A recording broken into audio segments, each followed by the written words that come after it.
Hey everyone, this is Mitch from NZCS. Have you ever been working at work really hard and you've got about maybe 10 or so tabs open? You probably shouldn't, but you're a busy person, and you accidentally close one of those tabs. Well, God forbid you close the entire window. After the initial gasp of air and hyperventilating, you then panic and think, oh my goodness, I have to reopen all of my tabs individually. I'm never going to remember it. Well, what if I told you there was a 3-keystroke trick to restore the closed tab or even the entire closed window?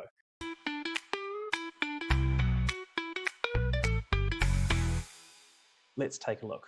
So, in my Edge browser, and this works for all browsers by the way, if I close this tab here accidentally, all I need to do is go Control-Shift-T.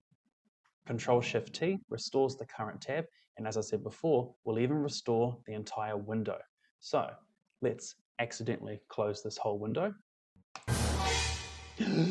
Okay, after the initial panic, we then just have to go to Edge down on the taskbar and then simply go Control-Shift-T and the entire window opens back up again. And with any luck, this trick and this video has saved you a mild heart attack. And thanks for watching.